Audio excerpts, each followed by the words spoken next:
Welcome back. This is Mr. Greenstein's Geometry, and we're in section chapter 5.2, Congruent Polygons, and this is part 2. We were talking about how we know that triangle or polygons are congruent, and we know that all of the corresponding angles and the corresponding sides have to be congruent.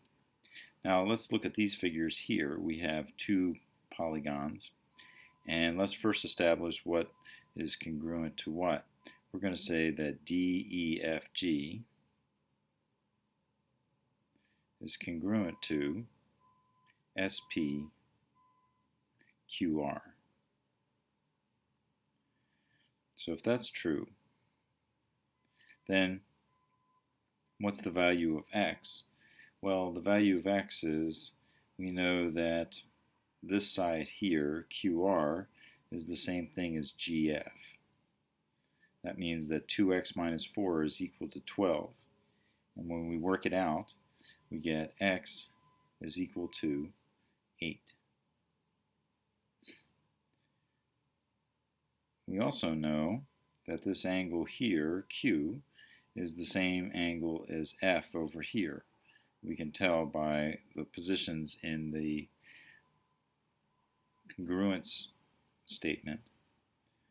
So we know that 68 is going to be equal to 6y plus x. And when you work that out, we get y is equal to 10.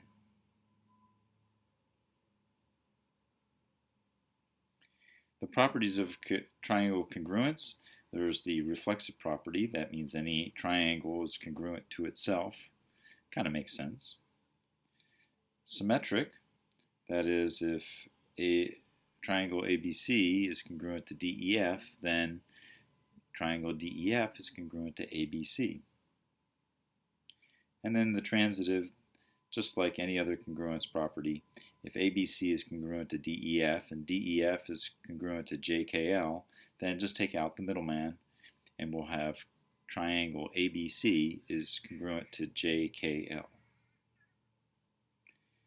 There's a theorem called the third angles theorem, and that is if two angles, so we'll say B and E, it corresponds to E, and A to D, if they're congruent to each other, then the third angle, this angle that we don't know the measure of, must be congruent to this third angle over here.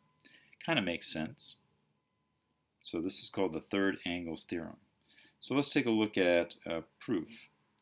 We have this figure over here, and what we know is that AB is congruent to DE, that angle A and angle D are congruent, and that AD bisects BE,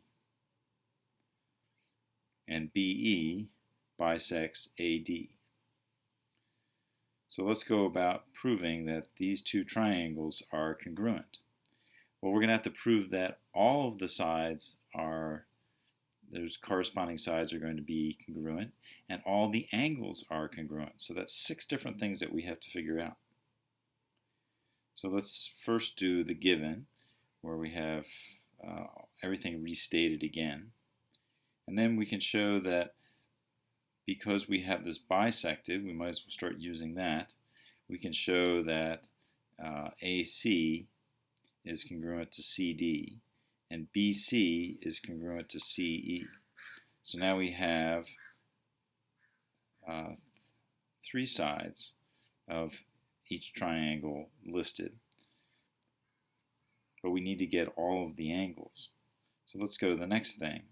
There's the vertical angles theorem, which says that ACB is congruent to DCE. So these two angles are congruent.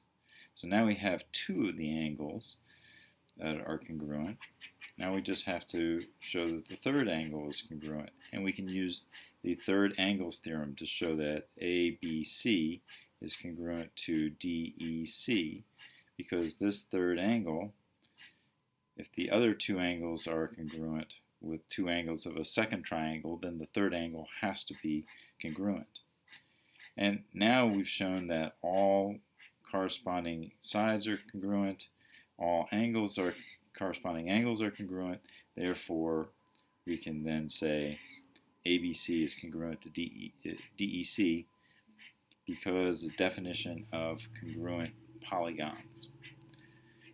We will continue this discussion in class tomorrow.